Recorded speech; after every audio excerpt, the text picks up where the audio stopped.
क्या बेकार press conference गई है ये। UFC 321 की प्रेस कॉन्फ्रेंस बहुत ज्यादा बोरिंग गई है, जहां पर मोस्ट ऑफ द पार्ट में कुछ भी एंटरटेनिंग नहीं हुआ है। एक टाइम पर तो ऐसा लगने लगा था कि लेक्चर चल रहा है कोई, जहां पर इतने बेसिक क्वेश्चंस और फाइटर्स के आंसर भी इतने ज्यादा सिंपल थे कि ऑडियंस भी बिल्कुल चुपचाप बैठ गई थी। इसके ऊपर से UFC पूरे वर्ल्ड की बिगेस्ट ऑर्गेनाइजेशन है MMA की, बट फिर भी इनसे माइक ठीक नहीं हुए। जहां पर वर्ना जैंडिरोबा का जो ट्रांसलेटर था, वो जो ट्रांसलेट करके बोल रहा था वो कुछ सुनाई ही नहीं दिया है। और इसके बाद जब हल्की सी एंटरटेनिंग मूवमेंट आती है जहां पर उमर बात कर रहा होता है डैना से, तो वहां पर लाइव स्ट्रीम में ग्लिच आ जाता है। बोल सकते हैं कि 321 की प्रेस कॉन्फ्रेंस बहुत ही ज्यादा बेसिक थी। यहां पर जीरो ट्रैश टॉक हुई है। ट्रैश टॉक छोड़ो, एंटरटेनिंग तक भी नहीं मैं बोलूंगा इसको। और क्या डाउनग्रेड आया प्रेस कॉन्फ्रेंस में। I mean last he press conference इतनी एंटरटेनिंग गई थी और अब ये वाली प्रेस कॉन्फ्रेंस बहुत बोरिंग। यूजुअली मैं पूरी प्रेस कॉन्फ्रेंस में जितने भी इंटरेस्टिंग पॉइंट्स हुए उनका ब्रेक डाउन करता हूं, बट यहां पर कुछ है ही नहीं ब्रेक डाउन करने के लिए। हल्की सी एक दो चीजें जिसकी बात करना बनती है, बट उनके अलावा पूरी प्रेस कॉन्फ्रेंस प्लेन सी गई है। तो इस प्रेस कॉन्फ्रेंस में थोड़ी सी जो इंटरेस्टिंग चीजें हुई हैं, जो इंपॉर्टेंट है, उनकी बात कर लेते हैं। जहां पर स्टार्टिंग में टॉम एस्पिनल और उमा नुरमागोमेडोव को ऑडियंस चेयर करती है। वेरएज अगर सीरियल गान की बात करें तो बेचारे ने इतनी ज्यादा ट्राई की थी कि उसे ऑडियंस बू ना करे, जहां पर वो ड्रेसअप भी वैसा करता है, बट फिर भी ऑडियंस उसे बू करती है। स्टार्टिंग में टॉम एस्पिनल यही बात कर रहा होता है कि काफी लोग सीरियल गान को अंडर एस्टिमेट कर रहे हैं, बट पर्सनली उसने सीरियल गान की फाइट बहुत सीरियसली है। वेरएज इसके बाद सीरियल गान की बात करें तो वो भी कुछ ऐसा बोलता है कि इस फाइट के लिए उसने बहुत ज्यादा हार्ड वर्क और टॉम एस्पिनल से फाइट करने के लिए उसने काफी ज्यादा सैक्रिफाइस भी किए हैं। इसके बाद बात आती है वर्ना जैंडिरोबा की, और जैसे मैंने बताया जो भी जैंडिरोबा ने बोला है उसका जो ट्रांसलेटर था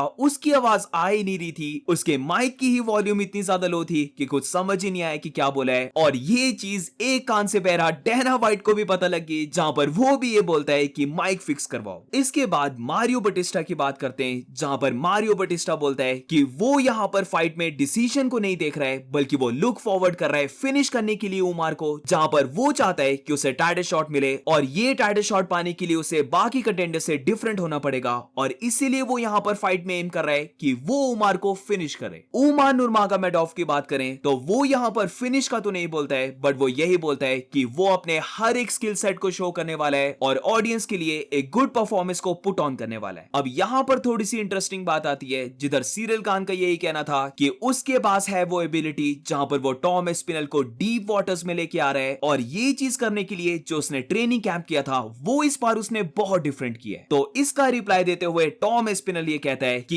ये एक्चुअली में एक फैक्ट है कि जिसने भी उसके बारे में ये बोला है कि वो उसे डीप वाटर्स में लेके जाएगा, तो वो फाइट में अर्ली नॉकआउट हुआ है। सो लेट्स सी क्या होता है। अब सीरियल खान ने भी ये बोल दिया है कि वो टॉम एस्पिनल को डीप वाटर्स में लेके जाएगा, तो क्या सीरियल खान अर्ली नॉकआउट होने वाला है, देखते हैं। अब इसके बाद ये जो रिपोर्टर था ये काफी इंटरेस्टिंग चीज को बोलता है, जहां पर रिसेंटली एक क्लिप थोड़ी सी वायरल हो रही है, जिधर डैनियल कॉर्मियर का स्टिल माइक ऑन है और वो वहां पर टॉम एस्पिनल को बोल रहा होता है कि वो हैवी वेट डिवीजन का greatest fighter of all time बन जाए, यानी कि गोट बन जाए, क्योंकि जो उसके ओपोनेंट्स हैं उनके पास इतने स्किल सेट ही नहीं है कि वो टॉम एस्पिनल को बीट कर पाए। वहां पर डैनियल कॉर्मियर एलेक्जेंडर वोल्कोव और जेल्टन अल्मेडा की बात करता है कि उनमें से अगर जो भी विन करेगा वो अगर टॉम के साथ टाइटल फाइट कर भी लेता है तो उसे नहीं लगता कि वो दोनों टॉम एस्पिनल को बीट कर सकते हैं। सो बेसिकली यही चीज रिपोर्टर यहां पर टॉम एस्पिनल से पूछता है। तो एस्पिनल का यहां पर कहना था कि एमएमए पूरे वर्ल्ड की सबसे ज्यादा डेंजरस स्पोर्ट है, और बेशक वो खुद तो फील करता है कि वो बेस्ट है हैवीवेट डिवीजन का, but end of the day ये फाइटिंग है तो कुछ भी हो सकता है। अब इसी रिपोर्टर या फिर जो इसका ट्विन है उसने उमर से काफी अच्छा क्वेश्चन पूछा, जहां पर वो मिराब की बात करता है कि रिसेंटली मिराब ने स्टेटमेंट को दिया था कि उमर को अगर टाइटल शॉट चाहिए तो फिर उसे 2 से 3 विंस को लेना पड़ेगा। तो क्या उमर को यही लगता है कि उसे मल्टीपल विंस को लेना पड़ेगा, या फिर जो उसकी मारियो बटिस्टा के साथ फाइट होने वाली है वही फाइट नंबर 1 कंटेंडर फाइट है। तो इसका रिप्लाई देते हुए उमर इस चीज को मना कर देता है, यानी कि वो कोई भी कमेंट नहीं करना चाहता है मिराब के ऊपर, जहां पर वो कहता है कि ये काफी बोरिंग है कि वो बार बार बस मिराब दिलिशवली की ही बात करता रहे। वो मिराब के ऊपर फोकस नहीं कर रहा है, बल्कि उसका पूरा फोकस है बैंटवेट बेल्ट को लेने के लिए। अब इसकी मैं बात कर रहा था, जहां पर हल्का सा मजा आने लगता है उमर की बातों पे, तो लाइव स्ट्रीम में ठप हो जाती है। बट यहां पर उमर डैना वाइट से बात कर रहा होता है कि डैना वाइट से ही पूछ लेते हैं कि उसकी और मारियो बटिस्टा की जो फाइट होने वाली है क्या वो फाइट नंबर 1 कंटेंडर फाइट है। तो यहां पर डैना वाइट उमर का रिप्लाई देता है कि अगर वो दोनों एक प्रॉपर शो को पुट ऑन करते हैं, जहां पर उनकी फाइट का जो भी विनर होता है हर कोई वाव फील करता है और ये बिलीव करता है कि, और ये बिलीव करता है कि डेफिनेटली जो इनका विनर है वो टाइटल शॉट डिजर्व करता है, तो इसी कंडीशन में विनर को मिलेगा टाइटल शॉट। बेसिकली यहाँ पर डायना वाइट का यही मतलब है कि वॉर में जाओ, एक फिनिश को दिखाओ और फिर उसके बाद उन्हें मिल जाएगा title shot. But to be honest, और ये तुम मेरी प्रिडिक्शन वीडियो में भी देखोगे कि ये फाइट जाने वाली है डिसीजन। तो क्या फिर डिसीजन के बेसिस पर विनर को मिलेगा टाइटल शॉट? लेट्स सी क्या होता है। डायना वाइट तो मांग रहा है एक इंप्रेसिव परफॉर्मेंस को, जहां पर वैसे तो उमार ने इसका रिप्लाई दिया कि फॉर श्योर अब वो एक प्रॉपर परफॉर्मेंस को पुट ऑन करेगा। अब इसके बाद ज्यादा कुछ नहीं है। एंड में एक हल्की सी मूवमेंट आती है जहां पर रिपोर्टर टॉम एस्पिनल ने जो बोला है उसी की बात कर रहा होता है कि क्या टॉम एस्पिनल ने सार्काज्म में बोला था कि वो ये फाइट स्प्लिट डिसीजन लेके जाएगा। तो यहां पर टॉम एस्पिनल फिर से इसका रिप्लाई सार्कास्टिक वे में ही देता है, जहां पर वो कहता है कि बिल्कुल सच बात है, ये वो स्प्लिट डिसीजन का ही एम कर रहा है, जहां पर वो सीरियल खान को जैब थ्रो करेगा और इसे पूरी फाइट में होल्ड करके स्प्लिट डिसीजन विन कर जाएगा। तो ये सुनकर थोड़ी सी ऑडियंस लाफ करने लग पड़ती है और रिपोर्टर ये बोलता है कि अगर ऐसा होता है तो वो सारे उसे बू करने वाले हैं, और वहां से फटाफट डायना वाइट भी बोल देता है कि हाँ अगर ऐसा होता है तो वो खुद भी फाइट को बू करेगा। ऑब्वियसली यहाँ पर टॉम एस्पिनल मजाक ही कर रहा है, बट इमेजिन कि ये मजाक रियली सच हो जाता है तब क्या होगा। सो दैट्स इट गाइस, बस ये था पूरी प्रेस कॉन्फ्रेंस में। इंटरेस्टिंग तो ये प्रेस कॉन्फ्रेंस जरा भी नहीं थी, फिर जो फेस ऑफ होते हैं वो भी बहुत बेसिक थे। तो मे बी ये इस साल की वर्स्ट प्रेस कॉन्फ्रेंस तुम बोल सकते हो। आज मैंने डालनी थी प्रिडिक्शन वीडियो, जहां पर अनलिस्ट करके रखी मैंने कल की प्रिडिक्शन वीडियो, बट अचानक से मुझे पता लगता है कि अभी हो रही है ये प्रेस कॉन्फ्रेंस, और ये बोरिंग सी प्रेस कॉन्फ्रेंस के लिए मुझे प्रिडिक्शन वीडियो को डिले करना पड़ा। तो ये रही प्रेस कॉन्फ्रेंस की वीडियो और कल आने वाली है प्रिडिक्शन वीडियो।